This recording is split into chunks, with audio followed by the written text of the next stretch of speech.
This event, organized by the Correspondent Chapel of the Nigerian Union of Journalists, Lagos State Council, themed Journalism and the Fight Against Misinformation in a Digital Age, brought together media professionals, stakeholders and analysts to deliberate on misinformation as one of the biggest threats to journalism. Chairman of the Correspondent Chapel, Abraham Akpabio, highlighted the relevance of the Press Week, saying it provides an avenue for journalists to reflect on their role in the society and to fight against misinformation through responsible reporting and fact-checking. As practitioners, we need to check our facts once it comes from sources before we publish it. And without that, this will continue.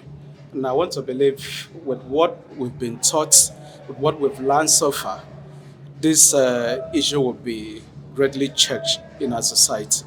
Speakers stressed the urgent need for journalists to uphold truth, accuracy and balance while embracing digital tools to counter fake news. If somebody brings a story to you about somebody, then you need to hear, that's what they call balancing in journalism. You need to hear from the other person and ensure that what you are reporting is accurate and that you are not maligning anybody or trying to commit the offense of libel in your reportage. Oftentimes, these are to create problems for the institutions where this information are being passed, right? So we're saying that it's important for us as gatekeepers to watch what is actually going out there. As the journalists are the first defense of the defenseless.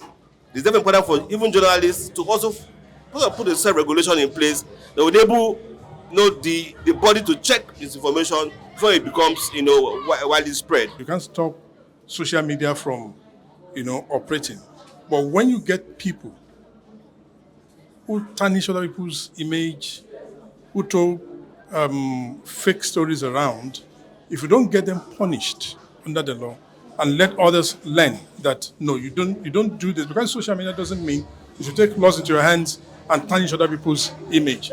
It may continue. I think that's the only thing that can be done. Technology has made it so simple nowadays for you to be able to, on a click, Google that information, put it on the Google, and try to find out the authenticity of it. You discover you are not going to have any information about that. It will tell you that it's fake news or misinformation. And so, everybody in the society, both small and great, has a duty, a role to play in trying to fight against misinformation in the society. When an information comes to you, or maybe when you discover something you wanted to report, you must verify it, you must confirm whether it's true or false.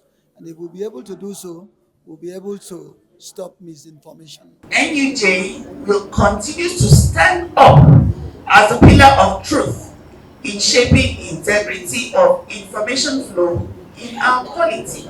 Other members of the chapel also emphasized that journalists must continue to fact-check and resist the spread of false narratives, which often go viral faster than the truth. This misinformation is not from the journalists, it's from the people who call themselves bloggers. And who are these bloggers? These are people that hold their phones, taking shots everywhere, writing captions where they don't know the beginning of the story, despite they know where it will end. When we go to the side of the citizen, they should not be in a hurry to release whatever information at their disposal to the public. They should ask questions, although they are not professionals, but they should ask questions before they release such information. It could be detrimental, to the public if they just release misinformation. If you trust yourself, then you are able to forge ahead and know that what that person is telling you is the truth. But if you don't have the trust for yourself, you already are misleading yourself. So whatever comes to you, you are also giving it out the way it is because you don't know the truth. The event also featured the presentation of awards, recognition of supporters, and the unveiling of the Correspondent Chapel magazine, as journalists are charged to strengthen the profession and safeguard the public from the dangers of misinformation. Matthew Ugunswada, reporting for Voice of the People TV.